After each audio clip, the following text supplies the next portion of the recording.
hell? Last week, a number of truly significant and impactful events took place, primarily related to the prominent figure of Donald Trump, although there were certainly other notable occurrences as well. But before I get to those, I want to ask a rhetorical question. As we can see, there are currently some negotiations happening in Germany involving the head of the Kiev regime, Zelensky, is there too, along with all sorts of other talks. At this very same moment in time, we are profoundly witnessing a truly fundamental and radical transformation in the entire geopolitical landscape and the broader environment within which these crucial and highly significant negotiations are currently taking place. Let's break it down. I'm not being ironic. I'm being completely serious. Just last week, former President Trump officially introduced two entirely new and significant geopolitical concepts to the public discourse, marking a notable moment in international relations discussions. One is called the C5, which he proposed as a replacement for the G7 and G20, to create a new alliance of 5 countries: the US, Russia, India, China, and Japan. I want to point out that this alliance is entirely Asian. Well, all right, Indo-Pacific to be precise. Europe isn't included in any form whatsoever. Now, I'm not going to get into a discussion about this alliance right now. I have a lot to say on this topic, but this isn't the right format. That's not what I'm talking about right now.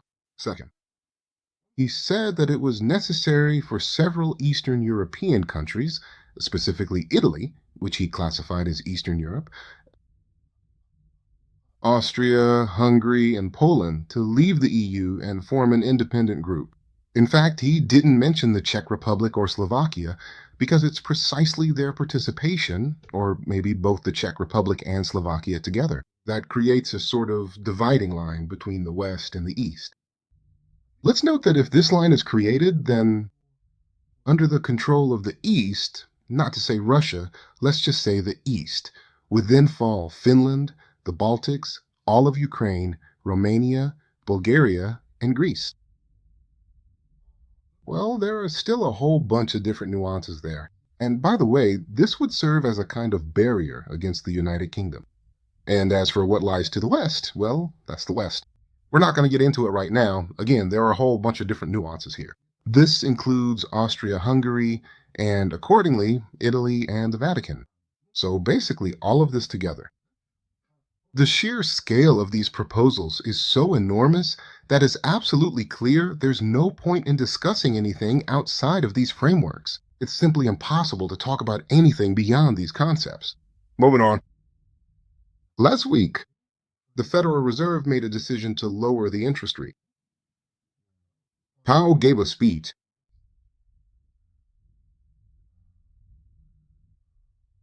with some key points. Anyone interested can check them out in the Macroeconomic Review by the Khazin Foundation, which was released on Saturday. But that's not the main thing. The main point is that all the experts are saying the same thing in unison, political experts specifically.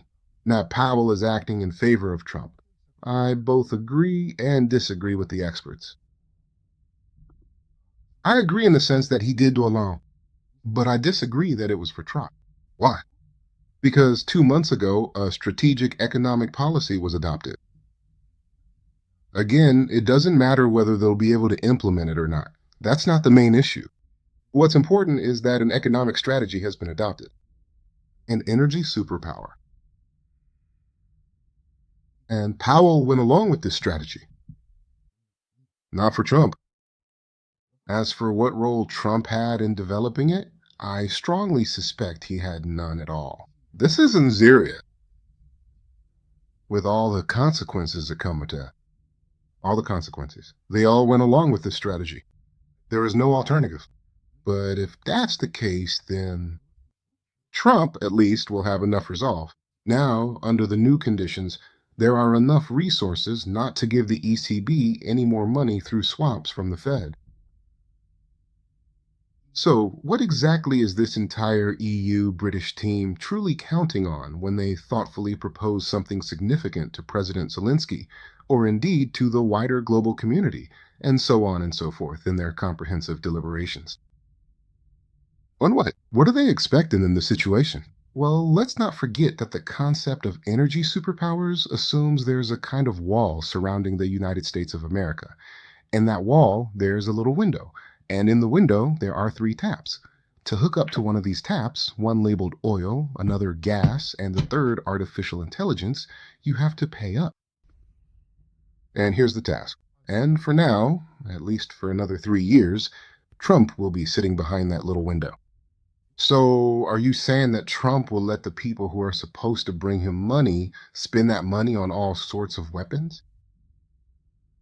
Why does the European Union even need weapons if there's a neutral zone between it and Russia? This neutral zone right here? Since Trump proposed it, he personally guarantees it, that it will be a neutral zone, and everything will be just fine there.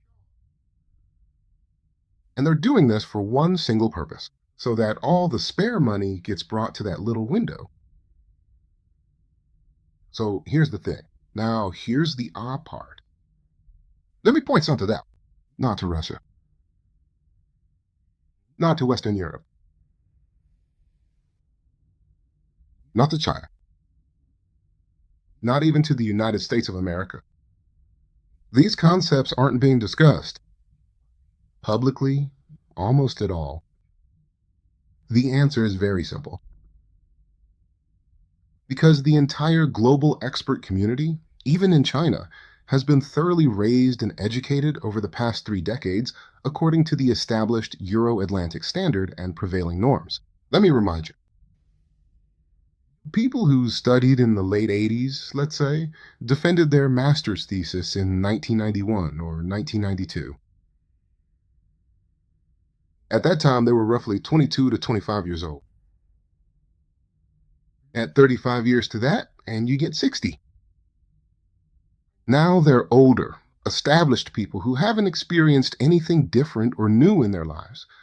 And now they're being asked to begin actively dismantling, with their very own hands and efforts, the fundamental constructs on which they meticulously built their entire professional careers, which underpin their professional authority, and finally, for which they simply and directly get paid for their work.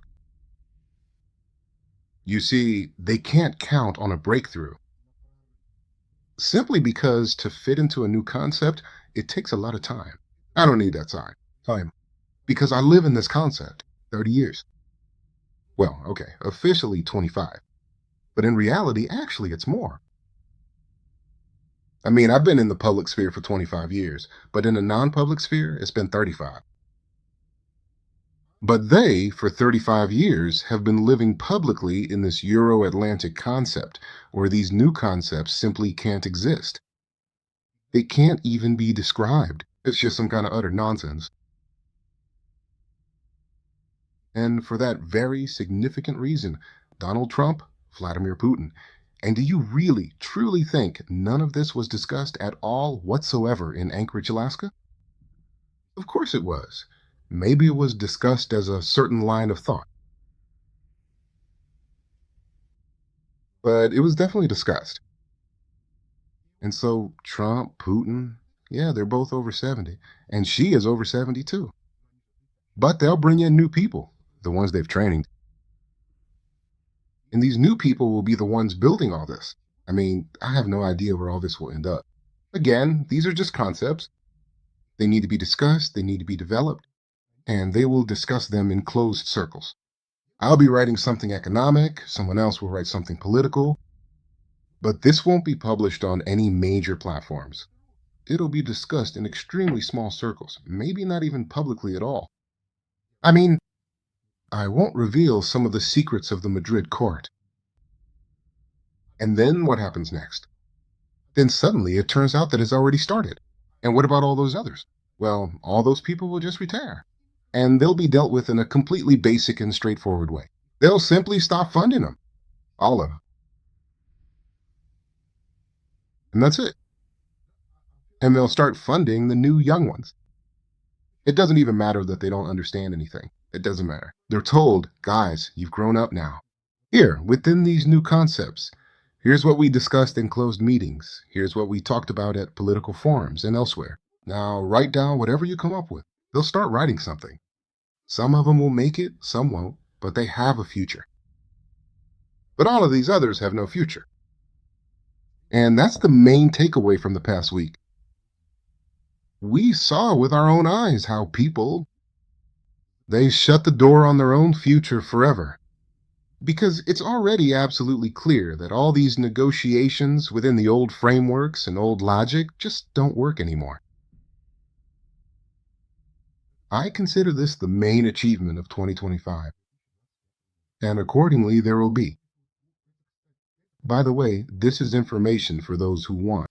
For those who are thinking about their career and their future, here's a topic for you. Get involved in it. Write about this topic. But do it properly. And accordingly, right away, you'll have.